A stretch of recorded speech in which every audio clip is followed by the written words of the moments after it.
Two peras y two peras today on Doop by the River. It's another pod in the week. We have our second match of the week. We're looking back at the midweek match against Nashville. What a win. And we're going to look ahead at NYCFC. Hopefully another win. And don't you dare go anywhere because you do not want to miss this episode of Doop by the River. And let's get it started, guys.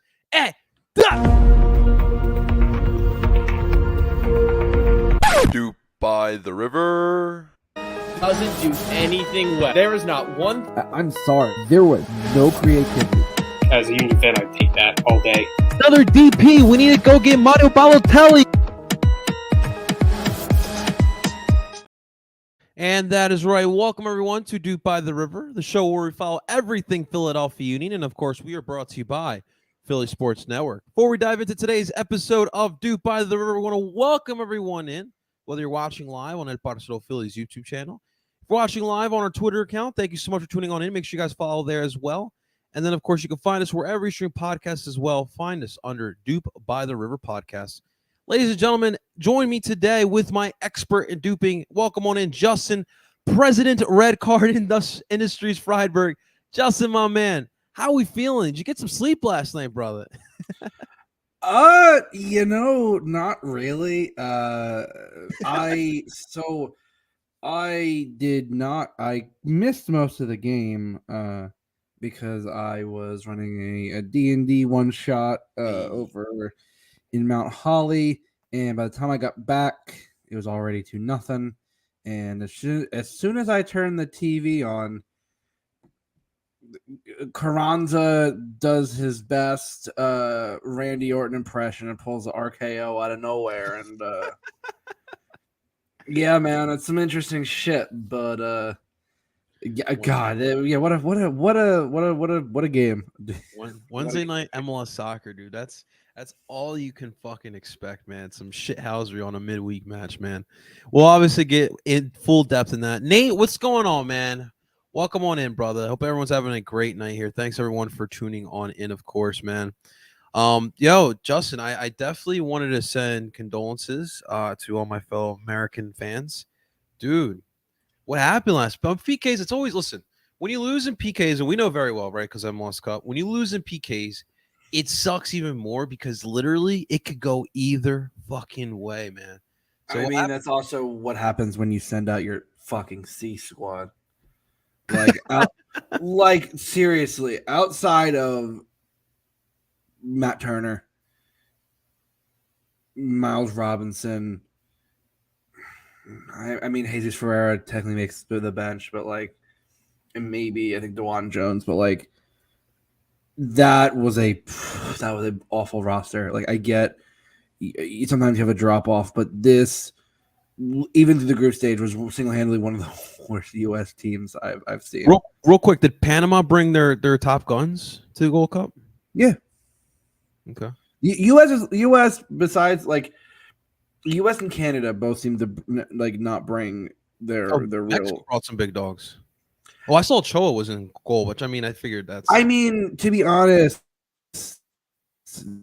they needed to make a statement, and when it helps when no one else, everyone else, Mexico just will run over people. But the more important team won, so on the night, so I can't really. That is true, man. Of course, listen, I know it's cool, we got Andre coming back, we got Damian Lowe coming back, but man, I just want Andre to I just want him to play in a final. I'm not even asking for him to win a Gold Cup or Nations League or World Cup, whatever. Just see him in the Gold Cup final, again. Give it a chance. Give it another. Wasn't he the goalie in 2017? I thought wasn't he the goalie? No, 2014 he was really young. I think you were right. 2017 when they made it, right? It was 2017 when they beat the US in the final. Right. I just want him to have another shot, man. When they lost, I think they lost to Mexico in the right. They beat the US, I think. Beat the US in semifinals. Yeah, and then they because it's funny because my buddy who's not a soccer fan got tickets because he thought the US was going to be there, and then he wound up just going to a huge party. So because it was Mexicans and Jamaicans, and that was obviously a dope ass party, man. Oh hell yeah! But regardless, man, it is a little bittersweet for everyone. especially if you're a Union fan on Wednesday night. But we got the win.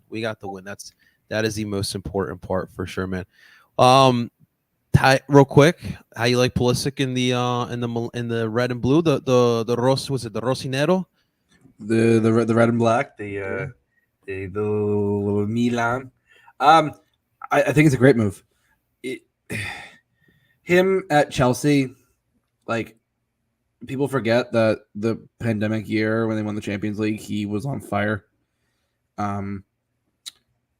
Ironically, his injury problems really only happened at Chelsea, and I always said like Italy wouldn't be a crazy move for him, and going to an AC Milan team where, I mean, realistically, he is not going to be playing on the left because you have Rafael Leao, but him on the right cutting in, and Olivier Giroud, you have that Chelsea connection. There's rumors of Jonathan David coming into AC Milan. Wow. So like AC Milan's looking to really, bring things in. And yeah, they lost Tonali to Newcastle, which was kind of a bit of a shocker. But they brought in Ruben Loftus-Cheek. They're bringing in some. So like they have probably one of the best goalies in Europe in Mike Maignan, the heir apparent to the French national team starting keeper. I mean, you really can't ask for more. You've watched that CBS Golasso, haven't you, Justin? I mean, listen, I watch Paramount. You watch a lot of Champions League, and Maignan for Milan and Onana for Inter, or really in Italy. I mean they like Onana put in a hell of a performance in the Champions League final, and Maignan kind of bailed out a Milan team that was not doing all that well. So, I just can't go back down to Serie A, man. After what's been happening with racism, which we don't have to get to, but man, it's hard for me to get. You mean what's down. Always been happening? Yeah. Well, it's when you wake up, and that's when it's like, all right, well, I can't really do too much of that. But listen, I was happy because I saw my Werder Bremen in the Bundesliga getting Naby Keita, which was kind of cool to see. It's a player that I saw in the Prem a lot. Player saw not Salzburg, Leipzig. And so it's pretty cool to see him at Werder Bremen. That is 28 years old.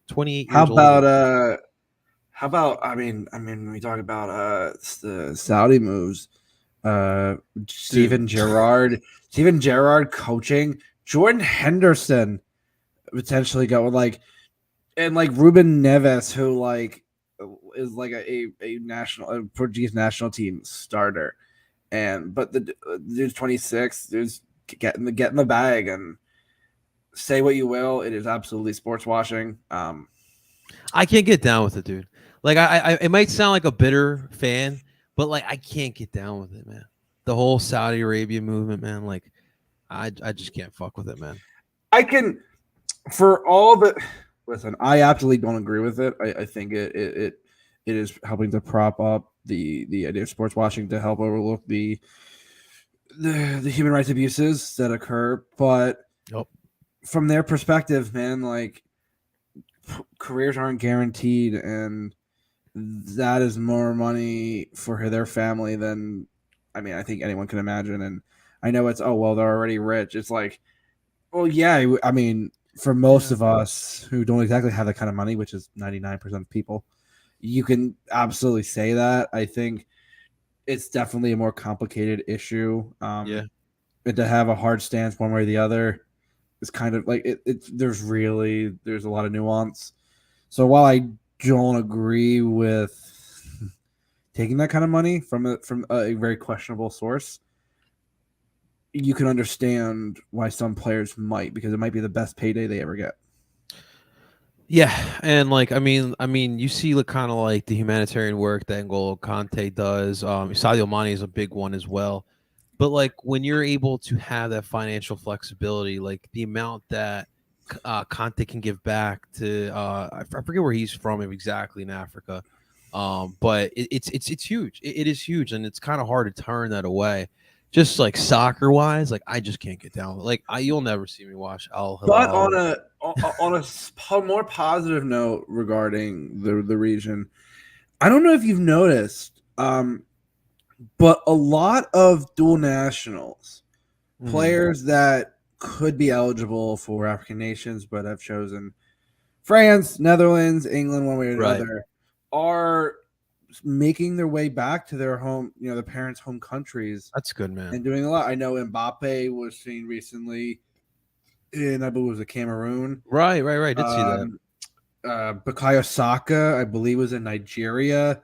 Memphis Depay posted a photo.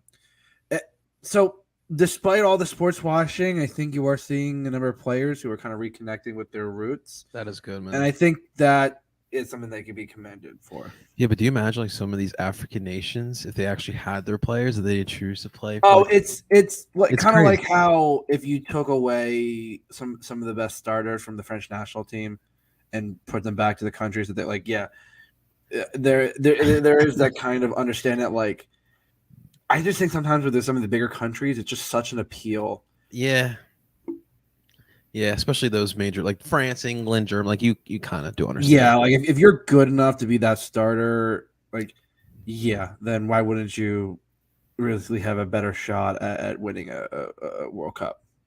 And proven likewise as France hoisted the trophy. What was it, 8 we were now at 5 years ago. Wow, it's been that long. Shit. Fuck. But that's where we're at here. But Justin, let's get to our matchup here from the midweek here. Of course, Union versus Nashville in Nashville at Geodis Park.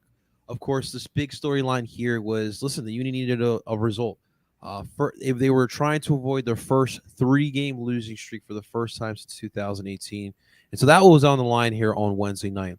Lineup, a little bit of changes. Jim alluded to some rotation in the presser beforehand.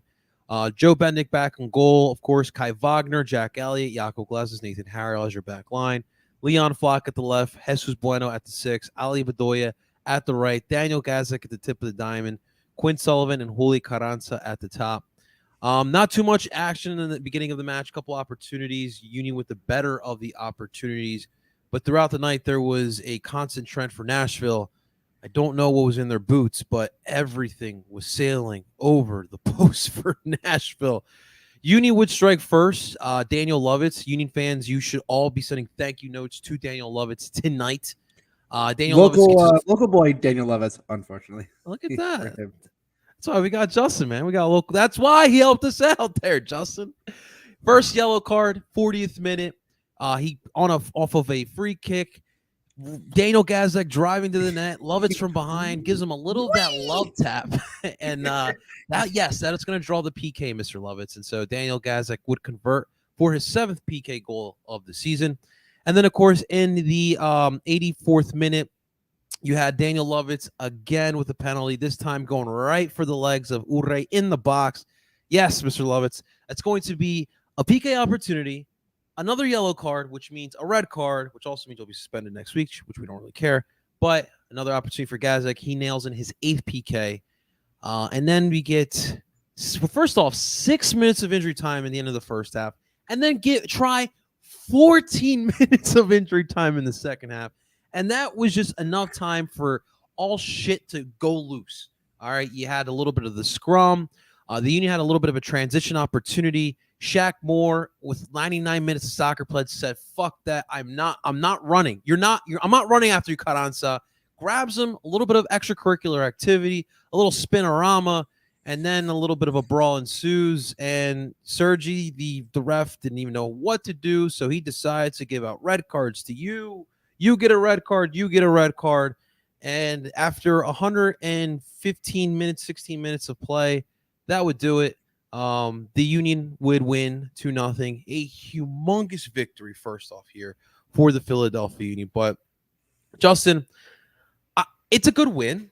To get 3 points at Geodis Park, we're not going to take that away. But I can't help but think that the Union were lucky. All right. Nashville shot themselves in the foot time and time after again. And you give kudos to the Union because they capitalized on it, man. What'd you feel about this crazy ass match, dude? I'll save the refereeing for another point of conversation, because that's a whole topic on itself. Listen, yeah, listen, you smashed and grabbed 3 points. I don't think the Union played bad. I think they listen. Nashville just could not convert, and I What was it, I man? kept saying Nashville goes as far as Hani gave, and Hani did not have a good game, and it was very clear that I mean the Union I think created some of the better chances, especially in the first Yeah. half. I mean Quinn I agree. Sullivan rang one off the That's crossbar nice. that That that nice was job. and Jim even said that Quinn had a very solid game and that potentially that Quinn could probably potentially start on Saturday. I I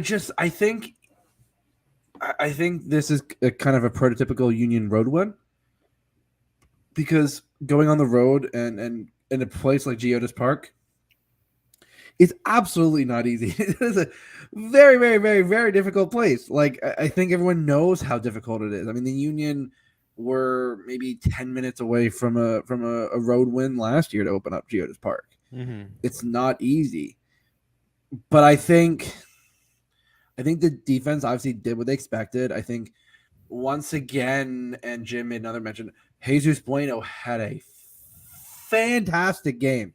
Yeah, man. I mean, it is, and so I was watching morning footy this morning as I do every morning during the week Hey. because I love me some Susanna Collins, Nico Cantor, Charlie Davies, and our good pal, one studio analyst of the year, Alexis Guerreros.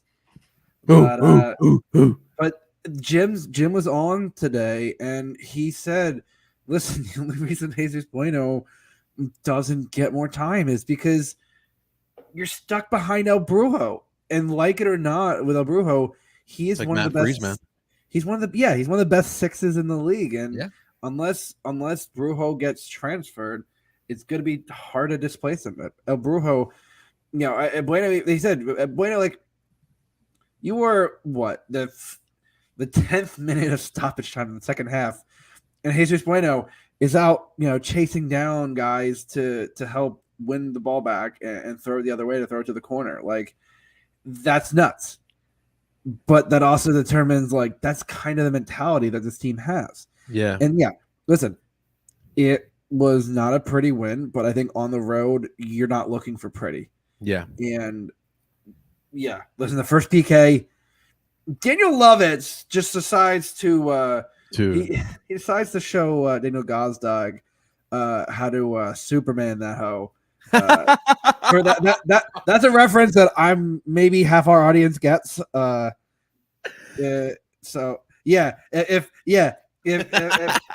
for those too young to understand, Now why are you? yeah, exactly. Just look it up and you will understand. Oh, you should have told me. I have my Soldier Boy glasses here too, man. Yeah, I was gonna say, yeah. All you just gotta do is for all our youngins here, just Google Soldier Boy and you'll exactly know why that was Kids a don't popular. understand, man. I literally MySpace or YouTube looked up how to do the. Oh, listen! Back in the day, man, I could do that dance fucking It's good times, man. perfectly, dude. Those kind of dancers were my shit. Anyway, off the point. So yeah, Can we get Daniel Gazdak for that Gazdag, celebration on his next goal, man? yeah, so okay, so that's another thing. Are you talking about the flexing, the Oh, celebration? so again, second PK. Holy shit, Daniel Lovitz. Why? Like those are two boneheaded decisions. Right Shoving to the him knees, bro. easy, and then like the slide tackle was obvious. The ref was right there. I don't understand it. It was a clear penalty, and he is arguing. It's like you have no room to talk. You were on a yellow. You had already given up a poor PK, and you did it again. And listen, yeah. So the celebration, and Gostak, another brilliant PK, and it's not even much of a celebration. It's just I thought I was like, okay, that's kind of cool. And listen, I know people get Philadelphia fans shit. But holy fuck, we don't throw things at the fan. Like, that was absolutely uncalled for. And I've seen some fans on social media going, well, you don't celebrate in front of the fans, the home fans. Like, So you can't celebrate in the whole fucking stadium? Like, there's no justification. Like, listen, Philadelphia fans might be tough. We might tell you to fuck off, but last time I checked, we don't throw shit onto the field like that. That just that crosses the line. That absolutely crosses the line. Real quick, because I think it does in line with what happened today. Everyone who saw the fucking amazing interview, Dele Alli with Gary Neville here today. You know, you know what it is, Justin. It's remembering that these players are human beings. They bleed the same blood. They breathe the same air. So why are we throwing empty beer bottles? I don't care what it was. Like, why are we throwing shit on the pitch? Like, grow the fuck up. Like, you're a child. You're a straight up child because you're upset that Gazdak scored a goal on your team and you're going to throw stuff. I know like it's tough because like how is security supposed to kind of pinpoint who threw it? I'm sure most of them can, but like, you know, sometimes it is hard. And like, but there needs to be consequences for it. Like stoppage of, like, I don't know, something needs to happen, but it's unacceptable. You know, we're about to talk about NYCFC. You remember that MLS Cup final? That fan decided to throw the whatever to Medina. Like it's unacceptable, man. Yeah, and I will say a quick shout out to Dele Alli for I think being one of the most open I've ever seen a professional soccer player be about the honest truth about mental health in sports. And I, as someone who absolutely preaches, positive mental health and being open and honest about their mental health struggles, it was like obviously horrible what happened. I mean, like I can imagine growing up how he did, but for him to be honest and tell his truths and like say like at one point that he nearly retired at 24 because he had to go to rehab for an addiction to sleeping pills. Yeah, I think that just tells you how much he's been through and how much he wants to essentially help people kind of understand. Yeah, man. That point, and so that is appreciated. But yeah, to the point, I just don't understand throwing shit at players. Like it, what are you serving? Like what purpose does that serve? Absolutely, man. Completely agree with you. These are human beings, guys. Real quick, Gazdak, he elevated himself into the Union record books, second place all time, as far as goal scoring goes in Union history. Dude, he's cementing himself in this club, and we're like almost technically like 2 full seasons in because remember he came in the middle of 21. This is his second full season, yeah. So, dude, we're barely at 2 years. This dude's cementing himself in Union history, bro.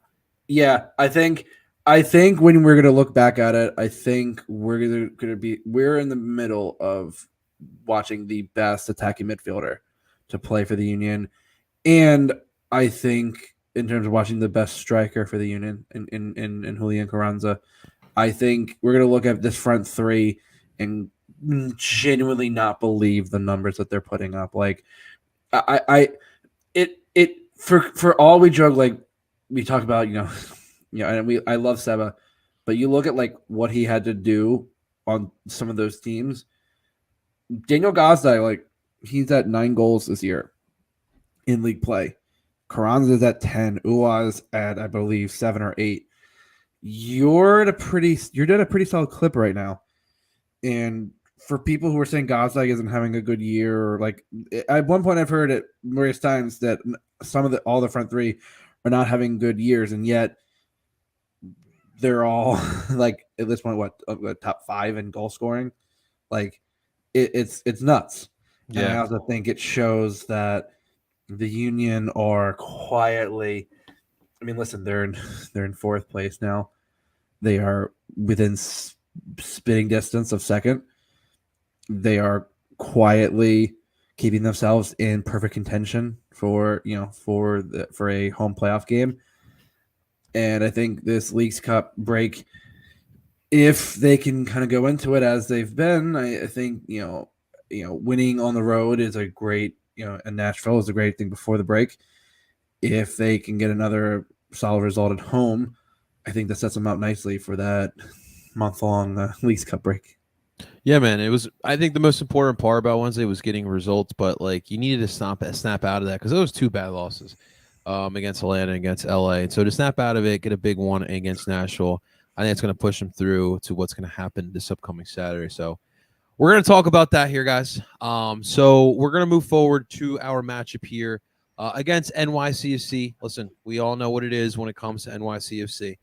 So this week, or today, I should say, to help us look at our matchup against NYCFC, we got two new guests here to DOOP by the River podcast. This is the City Boys Show. It's a podcast talking about NYCFC, two brothers, Daniel and Javier Gutierrez. So without further ado, please welcome on in the Gutierrez brothers, Daniel and Javier. What is going on? What is going City on, guys? What's How happening? you guys doing? Not much, man. We're happy to have you guys on here. It's the first time for you guys, and we welcome on in. We'll give you the formal welcome.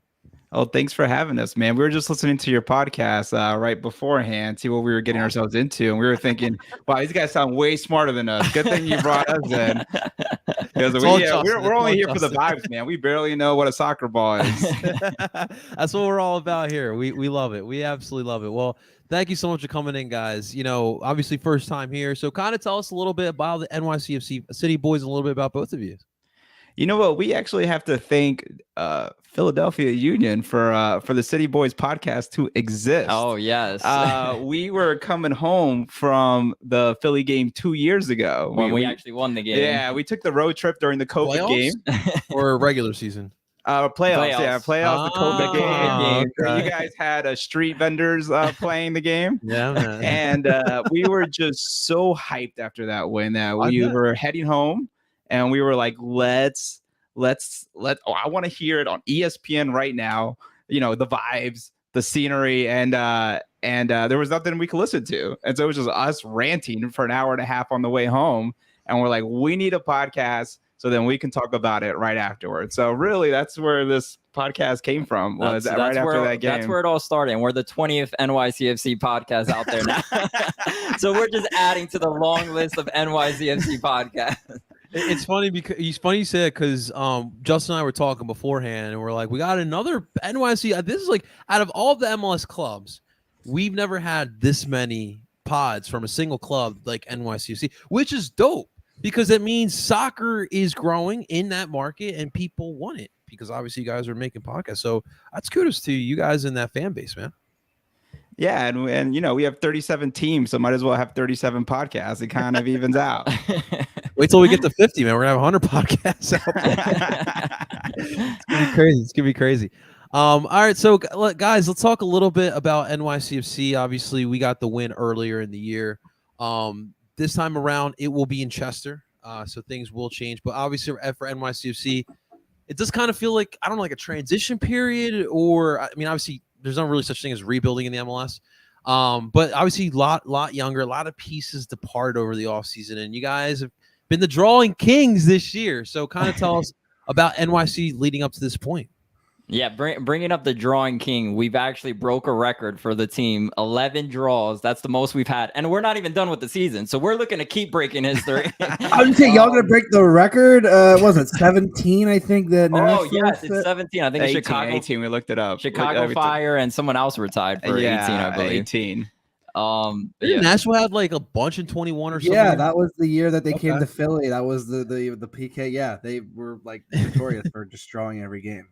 Yeah, but you mentioned it. We are a young team. If you look at us, we're the second youngest team in the league right now. We're a young team, and where we lack is a very key part, which is the striker position. We've lacked in this striker position. We finally signed someone new actually yesterday from the Croatian league. So we're hoping we get some type of splash from that. But yes, that youngness is really affecting us from actually taking those steps forwards to really finish these games when we have those opportunities. Yeah, and I think it's evident on those draws. You know, we watch every game, and last game we had 15 shots on goal. We had 20 shots the game before that. We are just not finishing. You know, after Dotti left the team last summer, we said we have this superstar, Talis Magno, and we think he can become the striker because Dotti wasn't a native striker either, right? He was playing left wing. They was like, let's experiment with him because Hebe got that really bad injury, and let's see what we can do. And so Talis Magno came in. He didn't produce that much in that position last year, but we said, let's continue the experiment. And we didn't sign a striker on the offseason. And unfortunately, that experiment has failed. Talles Magno just cannot play that position. He's not giving space to the rest of our offensive team, GP and who's the other one? Santi, to do what we need to do, what they need to do. And so in our opinion, the big missing piece is that striker position. And especially when you're in a rut like this, you need some type of veteran player to help get us out. And we don't have anybody on the offense that's like older than 22 years old. So we're really hoping that this new striker brings some energy. But unfortunately, we're not going to have him for this Philly game. Yeah, it's crazy because, you know, and I, Justin, I've only ever told you this, but like, I always do wonder, right? Like right now we're going through our golden era with Union Soccer. You know, we have a great squad, but like, you know, what happens when Gazek leaves? What happens when Urre Carranza leaves? Like, how do you replace that? And that's always the challenge, right? We just pull up the next brother, right? Quinn Sullivan's brother, 15 years old. He's already dominating, right? Like, kids. we got the families. We produced a couple Aronsons, a couple Sullivans. Listen, we're just gonna go through every family a couple times. It's Philly water. But that's part of the game, right? Like you always got to reinvigorate yourself. You don't want to be the Galaxy trying to chase those stars, and you're still doing it in 2023, and you see what happens, right? So that's always the challenge here, man. And obviously, listen, we know here in Philly, you had a really good one here in Tati Castellanos, and we're a little glad that he's gone. But although I will say though, the young player, and I am, as Johnny knows, I am the kind of true MLS person. I flip on Apple TV and go through MLS 360 and watch about every game I can to kind of keep up. And of course, yeah, NYCFC tends to be, if they have those early afternoon games before I head out to the tailgate, that's right on. And the one player that, despite kind of the struggles, is Gabe Siegel. He's a young player that already, like, I was watching the Columbus game, and everyone was convinced that game was, that Columbus has it done and dusted, and Siegel comes off the bench and produces, at a moment of brilliance. And I think, like I said, there are some of those pieces that they're there, but there's not enough veterans to sprinkle into that young talent to kind of give them kind of that leadership. And because that is one thing the Union seemed to have this year compared to most years, is every group, besides, I would say the strikers, maybe with Carranza now kind of, but every group has that veteran to kind of help everyone in, kind of lead everyone in, and all the young guys. And I noticed that's definitely, like, every position group seems to have that in NYCFC except for the forward line. Yep. Yeah, and I think the unexpected loss for us was Maxi Morales. We expected to keep Maxi, and Maxi was going to be that veteran. And he was the best distributor we had on the team. He's scored against DOOP last year, our only goal that game. And so it was an unexpected loss. He got his home team. He wanted to retire there, so he's going to play another. He decided to play another year there. So I think that was an unexpected loss. We couldn't fill it in. We couldn't fill that position, and we've been with this group. So it's been tough for us. But to pick it back off the Siegel is like our one dangerous person at that number 9, and he's shown it. We've been in times where it's the last minute in the game he scores for us. We've gotten 2 ties from that, so we'll take those ties over losses. And let's keep breaking history, as we said. and for the, maybe the honest that doesn't know, Siegel just joined the team, right? He was just drafted this year. And so he's really young. Yeah.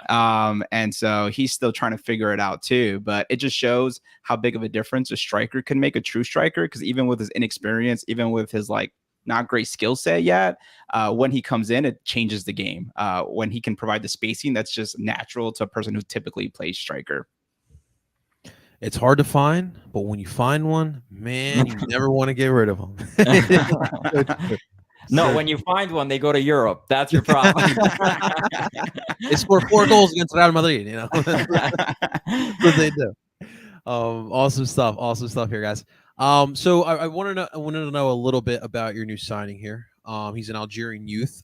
Is it Mounsif Bakar, or I don't know if you guys know the pronunciation yet? If you've never watched our show, we mispronounce even the players we've had for years. So we're probably the wrong podcast to ask, but yeah, you said it perfectly. Anything you can tell us about him? So far what we know is last year he had 8 goals and 33 appearances. He's fairly young. He's 22 years old as well. That's kind of the extent of what I know, but you can elaborate a little bit more. He does have kind of that vertical presence. Something about our team is pretty slow. And we don't have that like deep threat. So I think that's something where we see a lot where the back line stays up on us because they know we don't have that speed. And Munsef kind of comes in with that speed. He doesn't play a striker where he, holds up the ball. He's not here distributing the ball between players. That's not the type of striker plays. He plays true striker. I'm going to make some vertical threats with the right spacing, and I'm going to go in and make those goals. So that's typically not a player that CFG signs. Usually they are signing a player that's kind of can play more with the team and not this like silo, just pure striker. But that's clearly what we're missing right now. Exactly. It's just clearly like our missing hole, and it's like, screw it, let's do it. And so hopefully, although he's young, can really bring that to the team, and then we can have a much better season after the break. I hear he might be a better signing than Messi. Just saying. I mean, listen, Messi might not even be the best Argentinian in that's played for Miami at some point. You can take Miami for that $500,000 top 5 goal scoring striker. And I think Messi has 0 goals in the Croatian league. Oh, so I mean that's definitely it. Better. Have you guys have a lot of your New York friends coming up to you who don't watch soccer? Saying like, "Oh, Messi, MLS." Yeah, for sure. It's like now I go to a bar and they're like, "Oh yeah, Messi," and it's like, "Yeah, now you're finally talking about the league. I've been trying to tell you about this league for like 4 years now." We call it Messi League Soccer now because that's what it's become. When do we get Messi allocation money? And if so, is that what Apple TV is providing here? Like, what do we talk about here? Did you see those guys try to build that new bleachers in Miami Stadium? It looks terrible. They added like this addition, and it looks so bootleg right now. It sounds like Miami. I don't listen. I mean, we've all seen Miami crowds over the past couple of years. I mean, it's been dead. Yeah, are they ready for this? What's about to happen? Miami, the city, yes. The team, no, not even the slightest. Do you guys still have a game against Miami? No, we're done. We played them in June, and for those who and I've been familiar, this was like I have been a season ticket holder for about like 8 years now, and this is like the first game I wasn't able to make, and I gave a ticket to a friend of mine's sister. But people were selling their tickets, dude. Like people, a friend of mine listed his for $150. I saw 165 in supporters group. Bought it. Like people bought it thinking Messi was going to be there, not realizing that the window doesn't open till July, and that Messi was not going to play till at least late July. It was like, man, listen, it's not even like officially confirmed. Like all this talks, and he hasn't reported. He may not have even signed the contract yet. It's like. For the fact, like just announced it, and then they're teasing Sunday, the huge announcement. It's like announce Messi for the love of God. They got Bad Bunny? Are you kidding me? I was so Bad Bunny, Shakira. Bad Bunny's actually performing. Listen, there were talks. The case, I'm gonna be pissed. All right. I watch more than footy every morning, and Felipe Cardenas was saying he's gonna be there. He was hearing Bad Bunny and possibly Shakira, and I'm like, listen, if Bad Bunny and Shakira are showing up, I'll Bad watch Bunny's that. A big Messi guy, from my understanding, so that would make sense. Definitely makes some sense. And actually, the day that they announced the Messi game, or Messi coming to MLS, the next home game we had like record attendance. I'm like, who did they think Messi was just going to show up? I don't think they know what team Messi's playing for. The casual fan, they're just going to all the soccer games, hoping to see him right onto the pitcher's mound. That was how it's going to be. Unfortunately, I mean, we all love our individual most clubs. Like, we don't care who plays for them. Yeah. But it just shows you what this actually does for the league, because the same thing happened in 2007. Like, I honestly don't think that if Beckham were to come here, I wouldn't have that accessibility as a kid to watch the league to make me fall in love with it. And so that's what having these type of players does. And has its perks. It definitely has its negatives, but it's definitely going to help the popularity because we're all probably like the main soccer guy in our friends group, and people are hitting us up for soccer news. It's like, look at us now. Our podcast is going to blow up next year. The funny thing is, people were coming to me before the Messi news. Well, when it was just rumors, I'm like, Messi's not coming here. Don't worry about that, man. And then he comes. Well, I thought he was going to go to City and play with Pep before the PSG. Yeah, that's what I thought too. And then come to NYCFC. But I mean, that would have been ideal. We would have. Now we got rumors that Neymar might be coming, but that's probably false too. So we'll see what happens. Listen, I think the running joke that I've been saying to my friends who aren't really MLS supporters, but they are soccer fans. I'm like, oh yeah, Messi's coming to MLS. It must be great. I said, yeah, just wait till the center back, the reserve center back who was drafted out of Wake Forest, who's making $80,000 a year, comes in with a 2-foot tackle on Messi. Like, the dude started to make a name for himself. I'm like, yeah, that's gonna be the moment that Messi's gonna be like, oh, what the hell did I get myself into here? Well, let me ask you guys something. Like, I guess you guys would be like middle of the pack in spending, right? Over in NYCFC. Yeah, we were like in the middle of the pack when the budget came out. So obviously, look, the City Group has money, right? Would For you sure. guys want them to spend more money?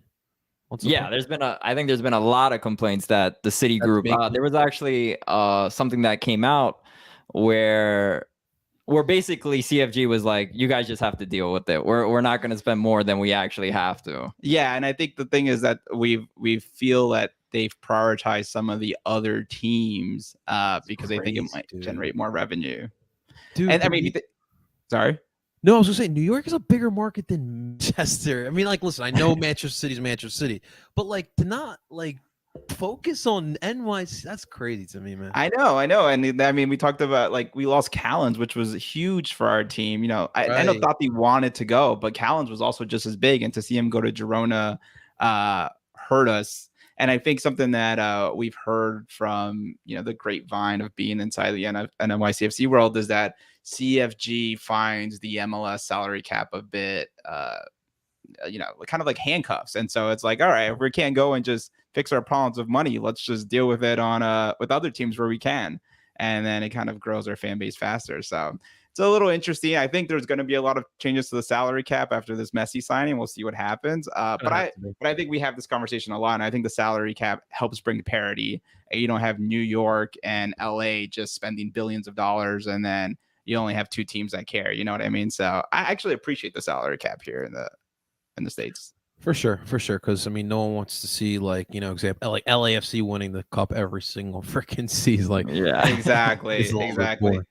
I got a question for you guys because I've always been interested here. Yeah, who does Philly? Is your biggest? Sometimes we have this conversation like, is our biggest rival really the Red Bulls or is it Philadelphia Union? And I'm wondering, like, what do you guys? Who is Philly's biggest rival?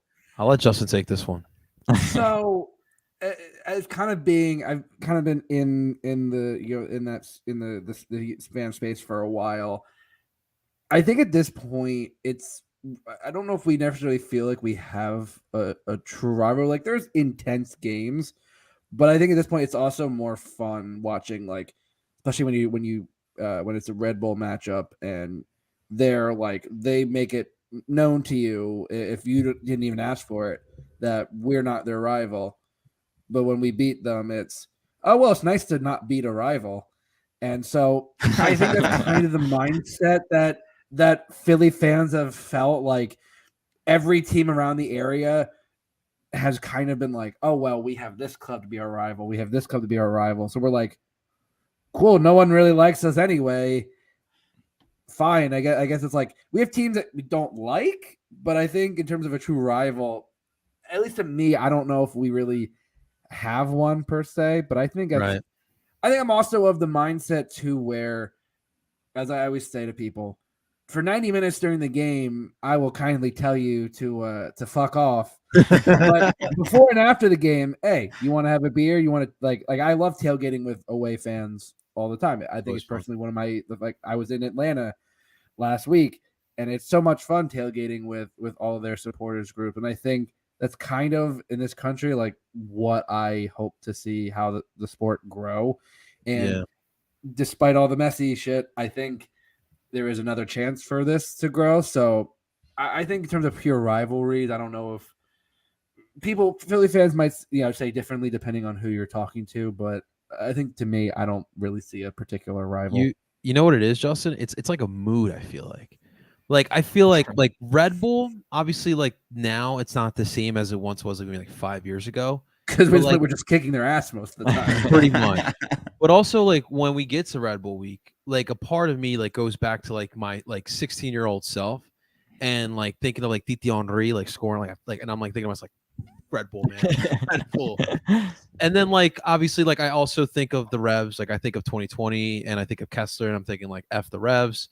And then like NYCFC, like there's everything, right? Like there's been the heartbreaks, like we didn't win in Yankee Stadium until last year, like that was part of it. Yeah. The playoff losses, right? So I feel like NYCFC and Union are like a couple moments away from it being the main rivalry. Yep. It's the closest, but I still feel like we just need a couple more of those, like, those big moments, right? We've had some good moments over the past couple years, but I think that we're close to getting there. But to me, it's all about a mood, man. Gotcha. No, it's true. But I will say, when we go to Philly, we definitely feel that rivalry. Your fans are not as nice as wanting to tailgate with us after the game. I would say it does depend on some of the games. Like I do remember a few years back, we were in our old space. We were setting up the tailgate, and some NYCFC fans came over, and we were giving them the side eye, and they pulled out some. I think one of them worked for Hudson Distillery. He pulled out some bourbon, and I'm like, yes. I'm like, oh, okay, all right, we're cool. Like, listen, you ingratiate yourself with some fine liqueur. Yeah, sure. All right, let's real quick get back to Smash. I want to switch it back over to the Union. Justin, like coming off of Nashville's win, going back home right before Leagues Cup, getting Andre and Damian Lowe back, like everything is setting up for just an all-out party on Saturday. Like, I don't want to say the Union about to kill NYCFC, but it could be like at least a 2-goal win for the Union type of thing. Because I just feel like I already feel the energy now. We're on a Thursday night. So what do you feel heading into this one as far as the mentals of this team? Like I said, coming into a break where, listen, you were on the heels of 2 losses in a row, and the vibe, before Nashville was, okay, if we can get a draw, then going into home against NYCFC will be solid. And listen, that game was like, that was ugly for a number of reasons. I didn't even talk about how for the second straight game in a row, the head official, who did not ingratiate himself well after the Columbus game, kind of really botched the responses. Like, he got the PK calls right, but I think in terms of handling that moment, I think he kind of let things get ahead of him. But listen, this game, yeah, you're getting Andre back, you're getting Damian back. You unfortunately do lose Carranza, but Quinn Sullivan was playing pretty well as that second striker. Daniel Gazdag is still in pretty solid form. If you need Jesus Bueno to deputize again, I mean, he had a absolutely monster game. He is no El Brujo, but I mean, who is El Brujo at this point? Because it's more like a mystery wrapped in an enigma, wrapped in a very, very, very curious person. When you have a brujito, you got bonito. But it will be interesting. I think, like I said, this year at home, the last few years, Subaru Park has kind of been a fortress, and coming into Leagues Cup, especially with the home form we've had, it feels lining up to where, listen, I'm never overconfident about things, because the tactic, the analytical brain that I have of overanalyzing formations and the lineups tends to let me have a more conservative guess, but I think this game is lining up for the Union to go into the break, at least on a pretty solid note. Hey, we'll have to wait and see. And with that question, I want to bring it over now to the NYCFC City Boys. It's a young team, like we talked about. It is still a rivalry game, like we also talked about. What do you feel like are the chances of a team like this, NYCC, walking into Subaru Park, hostile environment, good team, and walking away with a little bit of an upset, stealing some points away? Well, my thoughts are, although, to someone who's not watching NYCFC games, it just looks like a bunch of draws and it looks kind of like we're a mess. But I do think every draw we have gotten incrementally a lot better. We're seeing this team mesh a lot better. It's really just that finishing that's been killing us. But even on defense, we lost our center back, Thiago Martins, who's a DP signing of ours.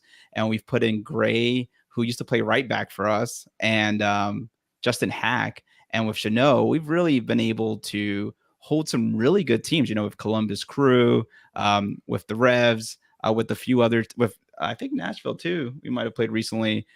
We've taken some pretty good offenses and have been able to keep them to 1-goal games, right? And unfortunately, because we can't finish, we're also scoring 1 goal and then we're getting these draws. So although DOOP is a hostile environment, a lot of our players, even the young ones, have played here, right? We play you guys often, and we played you guys earlier this year.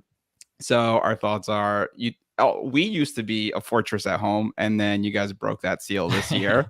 So we owe you guys one. And so hopefully with Carranza being out and Balake, he's tired. He just landed here from Jamaica. He gave up 3 goals. So maybe, he forgot how to block shots. We might have a chance. Honestly, on our own podcast, we said hopefully a draw because we really can't finish. So I think that's our best case scenario. But with Carranza out, that kind of gives us a little bit more hope. And we were hoping Balake stayed in the won that game and stayed away from the States. But that's man. Gonna make it tough. I was rooting hard for Jamaica yesterday. I had their colors out. I painted my face. I was ready to go hard for them. Listen, as a Union fan, it was like the way Joe Bendick's been playing. We're like, Andre, please come back. Like, please come back. It's not worth it. It's not worth it. Hey, he kept Nashville to 0 yesterday. I would think he played pretty well. It also helps when Teal Bunbury skies 50 shots over the net. What I'm kind of thinking is, Barrasso has been our starter, but maybe they'll bring Freese in. Maybe Freese feels like he has a little bit of revenge. You guys are doing our boy Matty Ice a little dirty down. I thought he had a pretty solid shot to take over from Sean John. Elijah's giving a good old Philadelphia hello. The problem is, we got problems with you, Elijah. I think, did we lose you guys? Now, we're back? You guys got us? Yeah, we got you. Okay, cool. There we go. What were we saying? I lost my train of thought here now. Real quick here, I guess this question is for Justin here. How are you guys going to deal with one of your players not playing on Saturday after what was a game that the refs lost complete control? I'm assuming he's talking about Carranza. Yeah. Listen, I think, and I think for sure. My friend, some of my friends in Columbus were very eager to warn me about the Ukrainian referees tendency, and as Jim learned, for getting a yellow card for saying fuck. I don't know what the context was, but he says that he insists that word is said all the time, and at this point Jim is not exactly known to be a fiery person, so it was surprising. I think losing Carranza, like in most cases, I would be worried, but I mean, listen, Quinn Sullivan played really well, kind of giving Mikhail Uwa a bit of a rest. And I think Quinn is one of those players, kind of like Jesus Bueno, where the only reason he's not playing is because when you have a striker combination of Carranza and Uwa, who last year were the highest scoring between those two and Gazdag were the highest scoring trio, attacking trio in the league. I think it's kind of hard to displace that kind of a player. But as the Union have always kind of had, and especially with their young players, it's next man up. And listen, everyone's fighting for their spots, and I think you might see a hungry Quinn Sullivan. So it always does worry me when Carranza is out, and at this point he is kind of become notorious for, at least it's been a couple times a season, getting a red card, which it feels surprising. That wasn't really on the initial scouting report when we got him from Miami. But I think that is something that the Union, as a team, they're kind of more of a scoring by committee, despite having a solid front three. Absolutely, man. Absolutely. All right, let's get to some lineups and some predictions here, gentlemen. All right, let's start off with what could look like as the NYCFC lineup prediction. What do you got for us, boys? So we actually do this on our show? Pull Yeah. up our lineup So right then now. what we're gonna do is we got Matt. Originally we had Barasa, but now that I've been talking about it, we're gonna have Matt Freese out there, and then the back line's gonna be Chanot, Gray, and we actually, James Sands coming back from U.S. men's national team as well. So that could be a huge get back. I know Cushing always. Cushing's like, I don't give a shit. Get back in the game. We need you, Sands. He will put him to the max amount of minutes if he has to. that's true. Although he's played 240 minutes in the World Cup, so I don't know if we're going to get time, but let's be hopeful. So we're going to, but in the back three, it'll still be, I still think, Justin Hack, Chanot, and Gray. And then, we've been playing a 3-4-3. On the 4, we're going to have Kufre, Keaton Parks. I'm going to say Jimmy Sands because he's 23, whatever, he can play. I don't care if he just got off the plane. And on the right, we'll have Micha Olenek, and then we can't even pronounce our own players' names. And then we'll have Santi on the left, Sally Talis Magno, a striker, and on the right, GP. He just ruffled some NYCFC fans. if you don't know, Talis Magno is like right now on the hot seat. People are livid with him because they want him to be performing better, and he's not. So Talis Magno at the 9. But it's a hostile environment. To put Jason Siegel on that, I think is unfair. Siegel. Sorry, I always say that. Gabe Siegel in the striker position, I think, would be doing him dirty in Philly. Okay. All right. Well, Justin, what do we anticipate here on Saturday for us? Is it the return of the 3 in the back? You know me. Listen, I have I've been clamoring for many seasons for the back 3. I don't think though against NYCFC. I think at home, I think the back 4 will stay. I think Andre will come back in net, as I always say. Write it in with a permanent marker. 3-time goalie of the year, and a guy who you don't need a goalie that good, but damn, does it feel nice to have that kind of a rock in the back. Kai Wagner did play the full game at left back. He looks like he's solidly coming back from injury. So Kai at the left.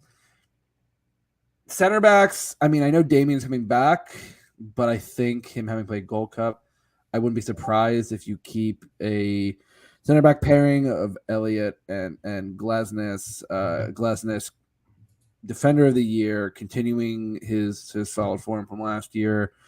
MLS All-Star guy who, I mean, I'm sure you boys will hear the amount of times that the fans will yell shoot. And at this point, it's become a recurring joke. He will be right on the end line, and you'll hear people yell shoot. Slightly annoying at this point, but hey, listen, everyone has their shtick. The right back. So as I had kind of predicted for Nashville, Nate did start, and Olivier came off the bench. Dude, Jim said Olivier's our starter. Do you hear that? I think it is, and I think, listen, I know people made a lot about the report that came out about Olivier wanting out. And as Jim said on Morning Footy this morning, it's kind of that article doesn't paint the full picture, because it wasn't like he's unhappy about being here. It's his family, again, due to some bureaucratic issues, could not get visas to come back into the country. So the team has been working to try to get that and try to mitigate that. Obviously, they don't want him to leave this summer. But I think against NYCFC, I think, as I say, teams that you can kind of spring on the counter. I think this is a solid game for Olivier. In the midfield, I don't know if Brujo will be back, so I'm gonna stick with Jesus Bueno at the 6. I think you're gonna have the same midfield. You're gonna have Leon at the left. You're gonna have Ali at the right, and Gazdag at the tip of the diamond. And up top, I think people would say, oh, you're going to start Chris Donovan and Mikel Uwa. And no, Chris Donovan, I don't want you anywhere near the field for many reasons. So I would probably say, based on his play from Nashville, I think Quinn Sullivan gets the start next to Mikel Uwa. And I think it is going to ask a lot of Chanot, Hack, and Gray, because that is a lot of speed up top. And as we know, the Union it isn't the Red Bull press like it was a number of years ago, but you still have a speed up top. And whenever Mikel Uwa gets the chance to stretch the back lines, that can create a lot of issues. So I'm interested to see if Jim decides to kind of roll the dice with a lot kind of two similar types of strikers compared to what he usually has. It should be interesting to see what the lineups will in fact look like here. Let's get to some prediction time. City Boys, since you guys are our guests, give us your prediction here. And then, of course, since this is a Union podcast, as we always do, give us one factor here for the Union in order to beat NYCFC. Oh, you want to go first? I'll go the boys in blue win 2-1. We're definitely gonna blue. The boys from New York. They win 2-1, and a key to Philly beating us is just getting past the back line. Really, if you get past the back line, you can be dangerous. We don't have Sean Johnson back anymore, so we still miss him, and it's not the same. And I think that's your key to beating us. I'm gonna go with the 1-1 draw. I think our defense is able to hopefully hold you guys down, and I think the key for you guys to winning is let Andre Balake take a day off, man. He's tired. You don't want him out there. Put in Joe. Put in Holden. Those guys are ready to play. You guys play one of them, I'm sure you guys will win. Awesome stuff. All right, Justin, give us that prediction, man. Like I said, I like to be a bit conservative when it comes to these predictions, because I like to be proven wrong with a bigger scoreline. So I'm gonna go Union 2-1. And I think the key is, as I said, and you mentioned it, stretching that back line. I think if you have Mikel Uwa getting in behind, unlike in past years, Mikel Uwa is a striker that makes direct runs.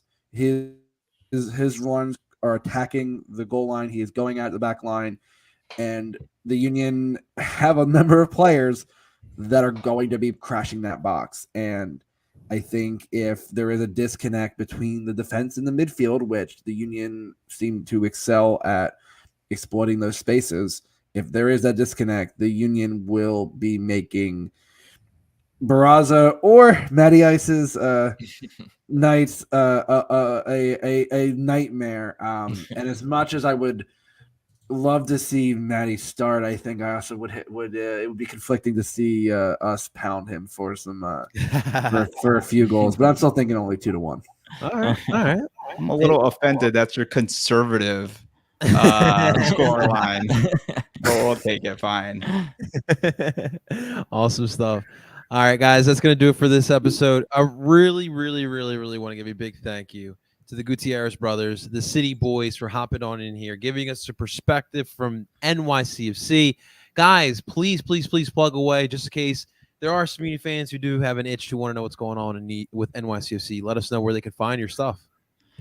NYCF City Boys, we're on Twitter, Instagram. Now we're on Threads, but we posted only once. We're on TikTok. We might not be the most analytical podcast, but we have the greatest memes in the game. So come check out the memes. We make fun of our team a lot. So if you don't like us, you'll love our page. Yeah, awesome stuff. It was a lot of fun, guys. You guys seem like a good time. We'll have to invite you to some beers over here down in Chester when we guys for the next one. We'll have to get that together. But seriously, thank you so much, guys. Guys, make sure you guys check them out as well. Big thank you to you guys for listening on in. Make sure you guys hit the like button here on El Parcelo Phillies YouTube channel and subscribe. Of course, you can find us wherever you stream podcasts as well. Find us under Dupe by the River Podcast. Ladies and gentlemen, those are the City Boys. That is Justin, President, Red Card Industries Friedberg. Of course, I go by the name of El Parcelo Philly. We're telling you guys to Dupe on. We'll talk to you guys on the next one. Be it NYCFC.